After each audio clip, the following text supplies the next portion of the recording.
de chantier justement pour saigner, pour avoir l'air blessé, pour pas me faire trop engueuler, parce qu'évidemment l'école avait appelé. Et si le vrai scandale n'était pas l'héritage, mais ce que l'on ose faire quand un père est vulnérable? En quelques mots glaçants, Anthony Delon brise le silence, expose une douleur intime et déchire le vernis familial. Accusations, photos qui dérangent, argent, loyauté. Jusqu'où peut-on aller au nom de l'amour et de l'intérêt? Ce que vous allez entendre n'est pas une simple querelle, mais le cri d'un fils face à ce qu'il considère comme une trahison. Après le divorce, Anthony Delon a complètement démasqué l'ex-mari d'Anouchka. Mais qui était vraiment Anthony Delon avant ses fractures familiales? Fils mythique, visage libre et rebelle, il incarnait alors une jeunesse dorée, fascinante, scrutée par tous. Mais à quel moment une querelle intime bascule-t-elle en fracture irréversible? Et surtout, que révèle vraiment l'explosion publique d'Anthony Delon, au-delà des mots durs et des accusations frontales? Ce qui se joue ici dépasse largement une simple dispute familiale. Nous sommes au cœur d'un héritage symbolique et matériel, d'un nom mythique, d'un père affaibli et d'un fils qui, après un divorce douloureux et des années de silence, décide de ne plus se taire. Lorsqu'Anouchka Delon accorde cette interview au magazine Elle, elle croit peut-être apaiser, expliquer, remettre de l'ordre dans une histoire familiale devenue trop lourde. Elle parle de tension, d'incompréhension, d'héritage, de souffrance. Mais pour Anthony, ces mots sont vécus comme une trahison supplémentaire. Une interview qu'il qualifie sans détour de calomnieuse. Un récit qui, selon lui, déforme la réalité et l'expose publiquement comme un homme injuste, distant, presque absent. À cet instant précis, quelque chose se brise définitivement. Nous sommes le samedi 24 février. Sur Instagram, Anthony Delon sort de sa réserve. Le ton est sec, frontal, presque désespéré. Ce n'est plus le fils d'Alain Delon que l'on entend, ni l'acteur au visage familier.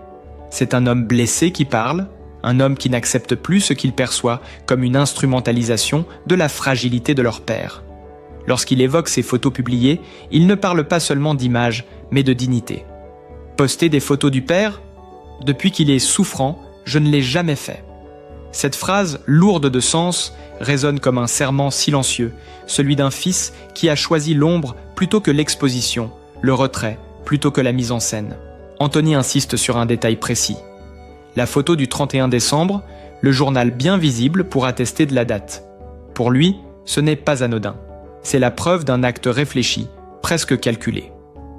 Derrière cette accusation se cache une douleur plus profonde, celle de voir l'intimité familiale devenir un objet public, un outil de narration, peut-être même un levier émotionnel. Dans la voix d'Anthony, on perçoit une fatigue ancienne, celle de quelqu'un qui a trop longtemps encaissé sans répondre. Puis vient le mot qui choque, celui qui embrase les réseaux et divise l'opinion, chasseur de dot. En visant Julien Derreims, le mari d'Anouchka, Anthony franchit un seuil. Il ne s'attaque plus seulement aux actes, mais aux intentions. Il suggère une logique d'intérêt, une stratégie, une présence motivée par l'argent et le patrimoine plus que par l'amour. Ce terme, violent par sa charge symbolique, révèle à quel point la confiance est rompue. Car pour Anthony, cette affaire n'est pas seulement une histoire de famille, c'est une question de loyauté et de vérité. L'épisode de l'appartement du 16e arrondissement cristallise cette tension. Anthony prend soin de détailler les faits, presque comme dans un dossier.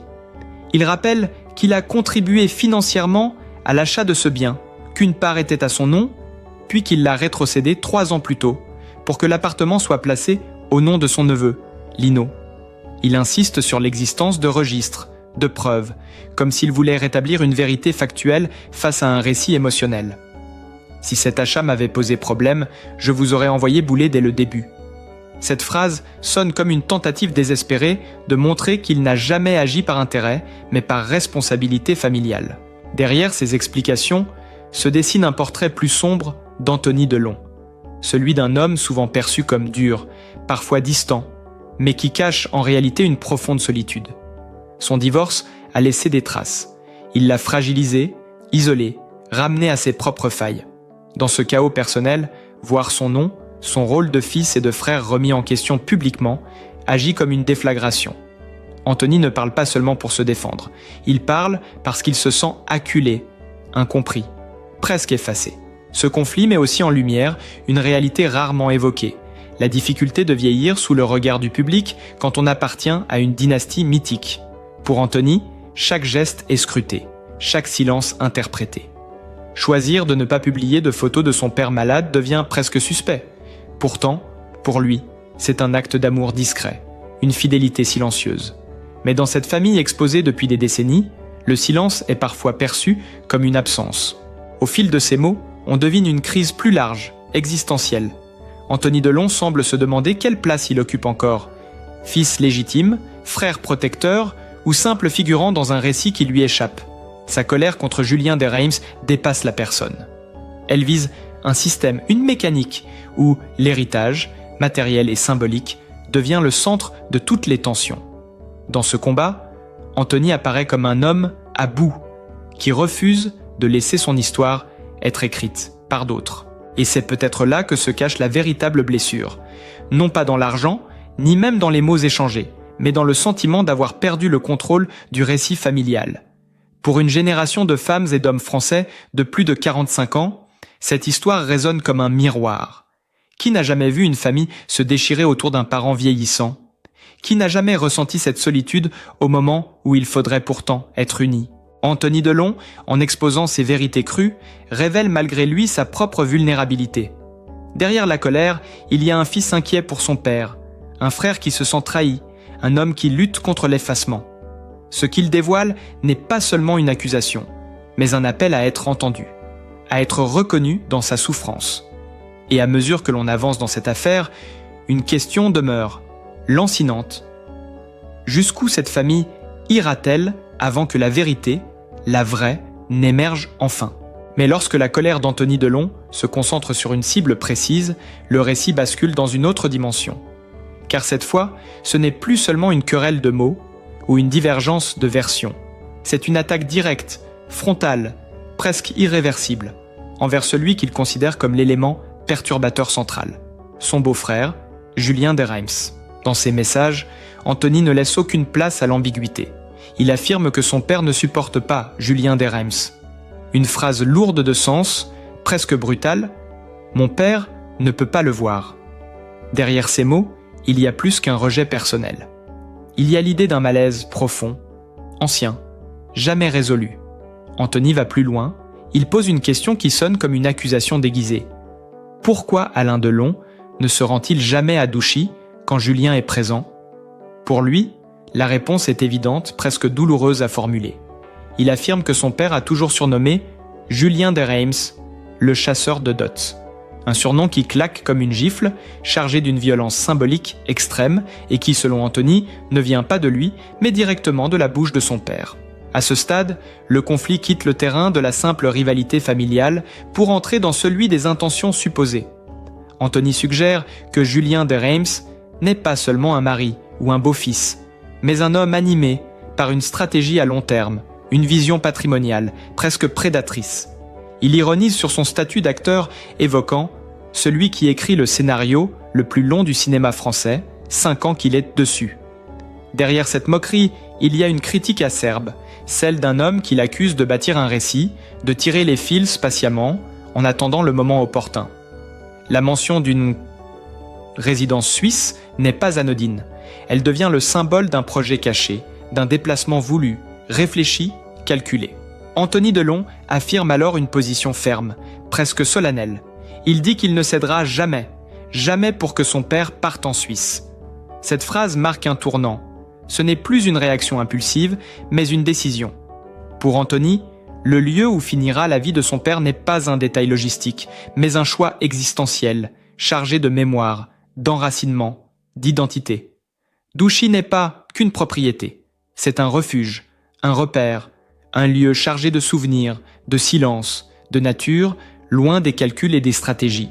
Lorsqu'il écrit que son père finira ses jours à Douchy, contre ton gré, Antony assume pleinement la rupture. Il ne cherche plus à apaiser, ni à négocier. Il affirme une volonté, presque une promesse faite à son père. Et il ajoute une phrase qui révèle l'ampleur de la blessure. Il reproche à Julien de Reims de ne pas avoir eu la reconnaissance du ventre envers celui qui t'a tout donné. Ces mots sont lourds, presque archaïques, mais ils traduisent une indignation morale profonde. Antony ne parle pas seulement d'argent ou de statut, il parle de gratitude, de loyauté, de respect envers un homme vieillissant. Puis vient cette annonce, sèche, définitive. Alain Delon sera redéfini résident français. Une certitude, écrit-il. Et dans cette certitude, Antony glisse une pointe d'ironie amère. « J'en suis navré pour toi ». Cette phrase, courte, glaciale, marque un point de non-retour. Elle signifie que les conséquences financières, fiscales ou symboliques ne sont plus sa préoccupation principale. Ce qui compte, c'est la volonté du père, telle qu'Antony affirme la connaître et la défendre. Mais derrière cette fermeté se cache une souffrance plus profonde encore. Antony ne peut s'empêcher d'imaginer un autre scénario. Il évoque ce qui aurait pu être différent.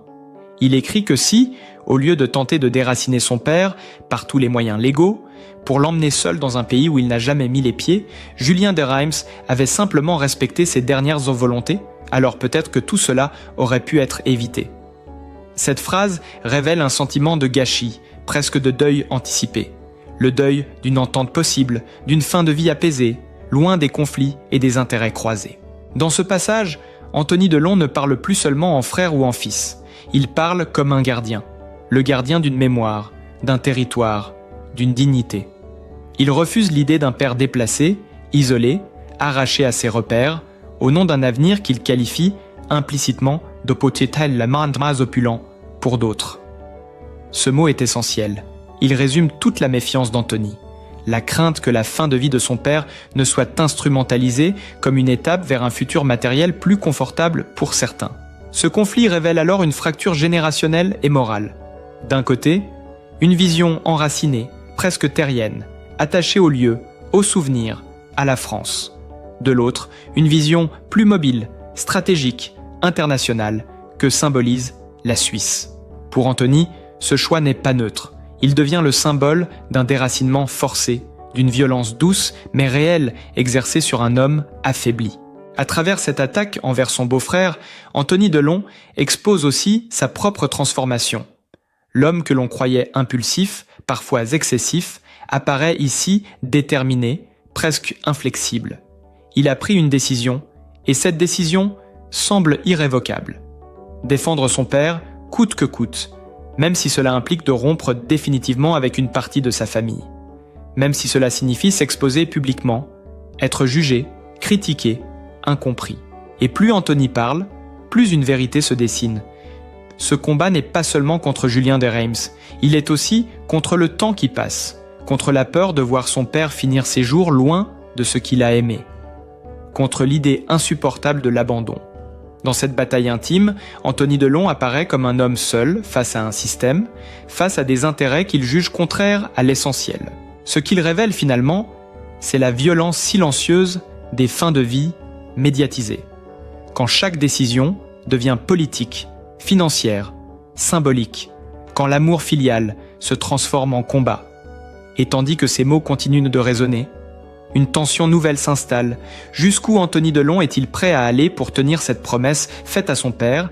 Et quelles conséquences cette guerre familiale laissera-t-elle derrière elle? Et à mesure que cette parole se déploie, une autre dimension apparaît, plus silencieuse, plus lourde encore. Car derrière la virulence des mots, derrière l'attaque frontale contre son beau-frère, Antony Delon semble surtout livrer un combat intérieur, presque tragique, un combat contre l'effritement du temps, contre l'impuissance face à la maladie, contre cette sensation vertigineuse de voir un père autrefois tout-puissant devenir vulnérable, dépendant, exposé. Antony ne parle jamais de chiffres précis, jamais de montants. Et ce silence-là est révélateur. Ce qui le hante n'est pas l'héritage en tant que tel, mais ce qu'il symbolise, la fin annoncée, l'après, ce moment où il faudra vivre sans la figure paternelle qui a structuré toute une existence. Pour un fils, surtout lorsqu'il s'agit d'un monument comme Alain Delon, cette perspective est vertigineuse. Et lorsqu'il a le sentiment que d'autres anticipent déjà cet après, qu'ils le préparent, qu'ils l'organisent, la douleur se transforme en colère. Dans ses messages, Antony Delon donne l'impression de vouloir reprendre le contrôle d'une histoire qui lui échappe. Il parle de résidence, de statut fiscal, de Suisse et de France, mais au fond, il parle d'appartenance. Où est la place de son père ? Où est sa maison, son ancrage, son dernier refuge? Pour Anthony, la réponse est claire, presque instinctive. Douchy n'est pas négociable. Ce lieu concentre tout, la solitude choisie, la nature, les souvenirs, la liberté. Déplacer Alain Delon ailleurs, c'est, à ses yeux, lui retirer une part de son identité. Ce qui frappe, c'est la façon dont Anthony évoque la volonté de son père. Il ne parle pas au conditionnel. Il affirme, il certifie. Comme s'il s'était fait dépositaire d'une parole intime, peut-être murmurée, loin des micros et des caméras. Cette certitude donne à son discours une gravité particulière. Il ne se présente pas comme un fils en rivalité avec sa sœur, mais comme celui qui exécute une dernière mission. Et cette mission, il la vit dans une profonde solitude. Car dans cette affaire, Anthony Delon apparaît isolé. Il se bat publiquement, mais semble intérieurement seul. Sa prise de parole sur Instagram n'est pas seulement un coup de colère, c'est un appel, presque un cri lancé dans le vide. Il sait que chaque mot sera disséqué, critiqué, retourné contre lui. Il sait que l'opinion publique est volatile, qu'elle peut passer de la compassion à la condamnation en quelques heures. Pourtant, il continue, comme s'il n'avait plus rien à perdre. Cette solitude est d'autant plus frappante que l'histoire familiale d'Anthony a toujours été marquée par la distance, les séparations, les silences. Enfant ballotté entre internat et absence parentale, il a grandi avec l'idée qu'il fallait se débrouiller seul, se construire sans filet. Aujourd'hui encore cette posture ressurgit. Face à la crise, il ne négocie pas, il affronte, il ne contourne pas, il attaque. C'est sa manière de survivre. Mais derrière cette dureté apparente, on devine une immense fatigue émotionnelle. Anthony Delon semble épuisé par des années de tensions, larvées, de non-dits, de rancœurs accumulées. L'interview d'Anouchka dans Elle agit comme un déclencheur, mais le malaise est ancien. Les accusations, les reproches, les divergences de vision ne sont que la partie visible d'un iceberg beaucoup plus profond. Un iceberg fait de blessures anciennes, jamais cicatrisées. Lorsqu'Anthony évoque la possibilité que son père soit emmené seul en Suisse, dans un endroit où il n'a jamais mis les pieds, ces mots prennent une dimension presque existentielle. Il ne parle plus seulement d'un déplacement géographique, mais d'un arrachement. Être coupé de ses repères à la fin de sa vie, c'est, pour lui, une forme de violence ultime. Et cette idée lui est insupportable. Ce refus catégorique marque une transformation chez Anthony Delon. Lui qui a longtemps été perçu comme un homme en marge, parfois instable, parfois excessif, apparaît ici comme un pilier. Un homme qui assume le rôle ingrat de celui qui dit non. Non au compromis, non aux arrangements, non à ce qu'il considère comme une trahison des dernières volontés de son père. Cette posture le place inévitablement en opposition frontale avec une partie de sa famille, mais aussi avec une certaine logique moderne, où tout se négocie. À travers cette crise, c'est aussi la question de la transmission qui se joue. Que transmettons vraiment? Des biens, des comptes, des statuts juridiques? Ou bien une histoire, des valeurs, un rapport au monde? Anthony Delon semble avoir fait son choix. Il défend une transmission immatérielle, presque spirituelle. Celle du respect, de la fidélité à soi-même, du refus de céder à la facilité. Mais ce choix a un prix. Et ce prix, c'est l'isolement, la rupture, la violence des mots échangés. Plus Anthony avance dans ce combat, plus il s'éloigne de toute possibilité de retour en arrière. Chaque déclaration publique referme une porte. Chaque accusation rend la réconciliation un peu plus improbable. Et pourtant, il continue, comme s'il était déjà engagé trop loin pour s'arrêter. Ce qui bouleverse dans cette histoire, c'est cette impression que tout se joue dans l'urgence, comme si le temps pressait, comme si chaque décision devait être prise maintenant, sans délai, avant qu'il ne soit trop tard. Cette urgence donne à la parole d'Anthony une intensité particulière, presque suffocante. On sent qu'il lutte contre une horloge invisible, celle de la fin de vie de son père, mais aussi celle de sa propre capacité à encaisser. Et tandis que cette guerre familiale se déploie sous les yeux du public, une question obsède. Que reste-t-il de l'intimité quand tout devient public? Anthony Delon, en exposant ses conflits, sacrifie une part de cette intimité. Mais peut-être estime-t-il qu'elle est déjà perdue. Peut-être que pour lui, le silence n'est plus une option, parce qu'il serait une forme de consentement. Dans cette tempête émotionnelle, Anthony ne cherche pas à apparaître sympathique. Il ne cherche pas à séduire. Il cherche à être fidèle à ce qu'il croit juste. Et cette fidélité, aussi brutale soit-elle, lui donne une forme de dignité tragique. celle d'un homme qui accepte d'endosser le mauvais rôle pour protéger ce qu'il considère comme essentiel. Plus l'histoire avance, plus elle révèle une vérité dérangeante. Les conflits d'héritage ne sont jamais seulement financiers. Ils sont avant tout affectifs, symboliques, existentiels. Ils réveillent les blessures d'enfance, les rivalités fraternelles, les sentiments d'abandon. Et dans le cas d'Anthony Delon, ces blessures sont anciennes, profondes, enracinées. Alors que les réseaux sociaux continuent de s'enflammer, que les commentaires se multiplient, que chacun prend parti, Anthony Delon poursuit sa route, droit devant. Il semble avoir accepté l'idée qu'il ne sera pas compris par tous, qu'il sera jugé, qu'il sera critiqué. Mais il avance malgré tout, porté par une conviction intime, presque irréductible. Et à ce stade du récit, une tension nouvelle s'installe. Car plus Anthony affirme sa position, plus les conséquences deviennent lourdes, juridiques, familiales, humaines. Cette décision de ne jamais céder, de maintenir son père à Douchy, de s'opposer frontalement à son beau-frère, ouvre un champ d'incertitude. Jusqu'où ce conflit ira-t-il? Quelle fracture laissera-t-il derrière lui? Et surtout, quel homme, Anthony Delon, sera-t-il une fois cette bataille terminée, quand le silence retombera enfin? Et lorsque le tumulte médiatique commence lentement à retomber, lorsque les mots les plus durs ont été prononcés et que les écrans s'éteignent, il reste une question essentielle, presque universelle. Que fait-on de l'amour quand le temps se fait rare? Car au-delà des accusations, des conflits et des blessures exposées, cette histoire est avant tout celle d'une famille confrontée à l'irréversible, à la finitude, à ce moment fragile où chaque geste, chaque décision prend un poids immense. Anthony Delon n'est pas seulement un homme en colère, il apparaît, à travers ce tumulte, comme un fils confronté à l'une des épreuves les plus douloureuses qui soient. Accompagner un père sur le dernier chemin, tout en luttant contre la peur de mal faire, de ne pas en faire assez ou d'en faire trop. Sa parole, parfois brute, parfois excessive, porte en elle une inquiétude profonde. Celle de voir disparaître non seulement un père, mais un monde, une époque, une mémoire. Dans cette affaire, personne ne sort véritablement indemne. Ni les enfants, ni les conjoints, ni même le public qui observe, parfois fasciné, parfois mal à l'aise, cette intimité fracturée. Car ce que cette histoire révèle, c'est la violence silencieuse des fins de vie médiatisées. Quand l'amour devient un sujet de débat, quand les intentions sont scrutées, quand chaque silence est interprété comme une faute. À cet instant précis, il n'y a plus de bons ou de méchants, seulement des êtres humains pris dans un engrenage émotionnel qui les dépasse. Anthony Delon, en défendant farouchement Douchy, ne défend pas seulement un lieu, il défend l'idée que la fin de vie doit rester fidèle à ce que l'on a été.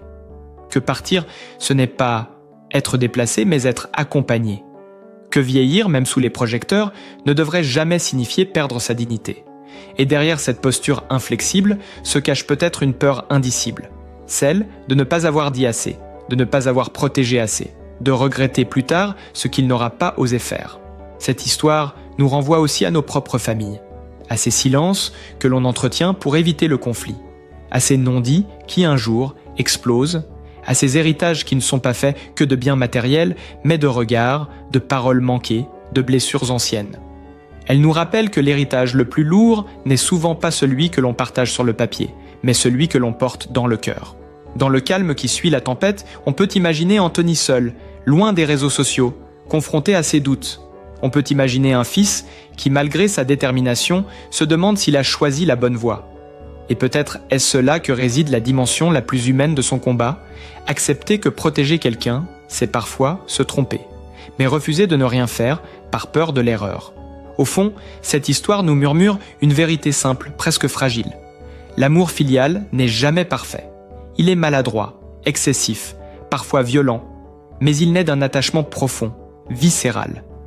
Et lorsque le temps presse, lorsque la fin se rapproche, cet amour peut prendre des formes inattendues, parfois incomprises, souvent jugées, mais rarement indifférentes. Peut-être que dans quelques années, lorsque les voix se seront tues, lorsque les polémiques auront laissé place au silence, il restera autre chose que des accusations.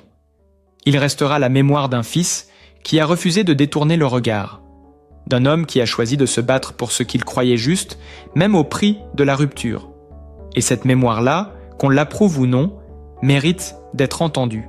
Car au final, cette histoire ne parle pas seulement de la famille Delon, elle parle de nous tous, de ce que nous ferions à la place d'Anthony, de ce que nous accepterions ou refuserions pour ceux que nous aimons. Elle nous invite à réfléchir avec douceur à nos propres choix, à nos propres silences, tant qu'il est encore temps. Si ce récit vous a touché, si vous y avez reconnu une part de votre propre histoire ou de vos questionnements, n'hésitez pas à le partager. Votre regard, votre ressenti, vos mots comptent. Laissez-nous un commentaire pour poursuivre la réflexion ensemble, et si vous souhaitez continuer à explorer ces histoires humaines, complexes et profondément vraies, pensez à liker la vidéo et à vous abonner à la chaîne. Parfois, comprendre les autres nous aide aussi à mieux nous comprendre nous-mêmes.